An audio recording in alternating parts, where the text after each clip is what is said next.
रूखा सूखा खाई के ठंडा पानी पी, देख पर आई चौपड़ी मत ललचाइयो जी। एक अजीम सूफी शायर और साधु संत जिसको हिंदू, सिख और मुसलमान सब ही मानते थे। मैं साजिद भट्टी और आप देख रहे हैं हमारी सीरीज़ वो कौन लोग थे। और आज हम आपके लिए लेकर आ रहे हैं हिंदुस्तान के एक अजीम साधु और भक्ति तहरीक के नामवर बुजुर्ग भगत कबीर के हालात ज़िंदगी के बारे में एक इंतहाई मालूमाती वीडियो। इस वीडियो में हम जानेंगे कि भगत कबीर कौन थे, क्या भगत कबीर मुसलमान थे, भगत कबीर के हालात ज़िंदगी क्या हैं, भगत कबीर के नज़रियात और तालीमात क्या हैं और भगत कबीर की शायरी की खसूसियात क्या हैं। भगत कबीर जिसको सिर्फ कबीर के नाम से भी याद किया जाता है। भगत कबीर 15वीं सदी के एक अजीम दरवेश, साधु और सूफी शायर थे। भगत कबीर सन 1398 ईस्वी को भारतीय ज़िला वाराणसी, जिसे बाद में बनारस कहा गया, उसमें पैदा हुए। अगर ये वीडियो आपको पसंद आ रही है तो इसको लाइक कीजिए, शेयर कीजिए और मज़ीद मालूमाती वीडियोस हासिल करने के लिए चैनल को सब्सक्राइब कर लीजिए और बेल आइकन को दबाइए। भगत कबीर की पैदाइश के हवाले से तारीख में दो रिवायात पाई जाती हैं। एक रिवायत के मुताबिक आपकी पैदाइश एक बरहमन बेवा खातून के यहाँ हुई और आपको लहातार झील या तालाब के किनारे छोड़ गई। वहां से एक जुलाहे का गुजर हुआ तो वो आपको उठाकर घर ले गया। जबकि एक और रवायत के मुताबिक लहातार तालाब में एक कमल के फूल पर आपका ज़हूर हुआ। वहां से आपको एक जुलाहा ले गया और उसने आपकी परवरिश की। भगत कबीर के वालिद का नाम नीरू जबकि आपकी वालदा का नाम नीमा मिलता है, जो कि कपड़े के कारोबार के साथ जुड़े हुए थे। बयान किया जाता है कि ये जुलाहा ख़ानदान मुसलमान था, इसलिए भगत कबीर की इब्तदाई ज़िंदगी और तालीम मुसलमान उलमाए किराम के पास हुई।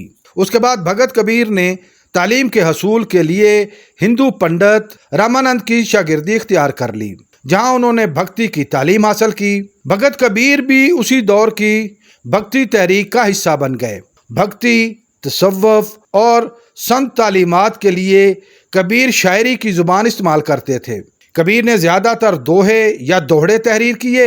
भगत कबीर को ज़ात पात और मजहब की बुनियाद पर तकसीम से शदीद नफरत थी। कबीर की तालीमात और नज़रियात में इस्लामी तसव्वुफ और हिंदुओं का साधुपन और भक्ति दोनों रंग दिखाई देते हैं। इसी वजह से हिंदू कबीर को हिंदू मत मानते थे, जबकि मुसलमान उसको एक सूफी बुजुर्ग के तौर पर जानते हैं। जबकि बाद जगह कबीर हिंदू मत और इस्लाम दोनों पर तनकीद करते हुए भी दिखाई देते हैं।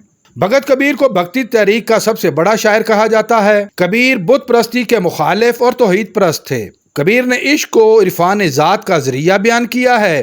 कबीर के नज़दीक राम और रहीम एक ही ज़ात के दो नाम हैं जो इंसान के मन में बसता है। कबीर ने इंसान के दिल को खुदा का घर बयान किया है। मशहूर किताब दबिस्तान मज़ाहिब के फारसी मतन में कबीर को एक बैरागी यानी विष्णु योगी बयान किया गया है। बनारस में उसके आबाई घर में इस वक्त उसकी वालदा और वालिद की कब्रें मौजूद हैं। भगत कबीर ने जुलाहे के काम को पेशे के तौर पर इख्तियार किया। भगत कबीर बाबा बुल्ले शाह, ख्वाजा गुलाम फरीद, सुल्तान बाहू, फरीदुद्दीन गंजे शकर, वारिस शाह और शाह हुसैन के पाए के सूफी शायर थे। कबीर की शायरी साधु कड़ी थी, जिसको पंजमेल खिचड़ी भी कहा जाता है। कबीर की ज्यादातर शायरी में बुर्ज भाषा इस्तेमाल की गई, मगर आपने बहुत सी दीगर बोलियों के अल्फाज को भी शामिल करके शायरी को एक मुनफरिद अंदाज दिया। भगत कबीर की शायरी में बुर्ज भाषा, खड़ी बोली, भोजपुरी, हरियाणवी, मारवाड़ी, उर्दू, संस्कृत, पंजाबी और ओधी बोली शामिल हैं। कबीर की शायरी इंतहाई सादा और इख्तियारे आम फहम है। कबीर की शायरी में मोहब्बत, अकीदत, तसव्वुफ, इखलाकियात और रूहानियत का रंग गालिब दिखाई देता है। कबीर की असल शायरी जुबानी थी। बाद में कबीर के शागिर्दों ने इसकी शायरी को किताबी शक्ल में महफूज किया। दीगर कदीम शोहरा की तरह भगत कबीर की शायरी में भी 40% से भी जायद मिलावट शामिल है।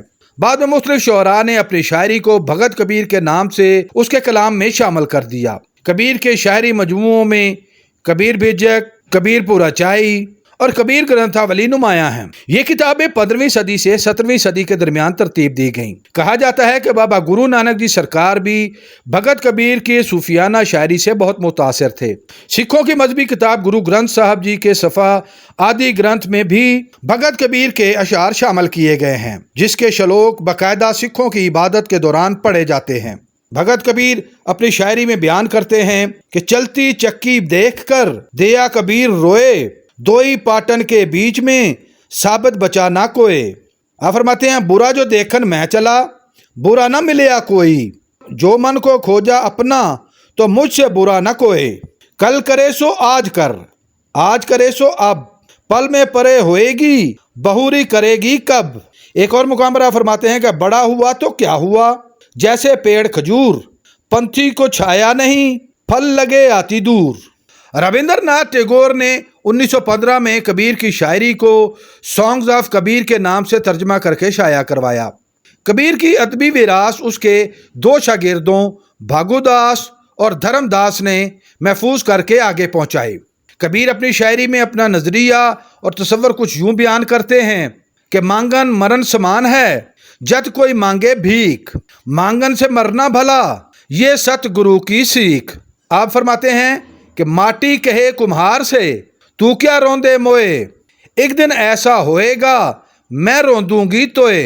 एक और मुकाम पर आप फरमाते हैं माला फेरते जग भया, फिरा न मन का फेर, माला का मन का छोड़ दे, मन का मन का फेर। आगे चलकर आप बयान फरमाते हैं चादर चढ़ाई मजार पर, नंगा रहा फकीर, अंधे अकीदों ने कैसा गजब किया कबीर। भारतीय हुकूमत ने भगत कबीर को खराज तहसीन पेश करने के लिए 1952 में एक यादगारी डाक टिकट भी जारी किया। औरतों के बारे में कबीर के ख्यालात पर बहुत ज़्यादा तनकीद की जाती है। कबीर ने अपनी शायरी में औरतों को काली नागन और जहन्नम का गड़ा वगैरह बयान किया है। कबीर के भक्तों का मानना है कि कबीर ने इंसानी रूह और नफ्स को औरत से तशबीह दी है। बनारस में कबीर के लिए 2 मंदिर भी मुख्तस किए गए हैं।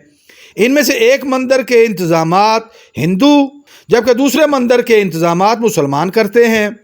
इन दोनों मंदिरों में भगत कबीर के गीत पढ़े जाते हैं। आखिर सन 1448 ईस्वी को भगत कबीर इस दुनिया से कूच कर गए। आज भी लाखों हिंदू, मुसलमान और सिख भगत कबीर की शायरी से रूहानी बीमारियों का इलाज और तस्कीन पाते हैं।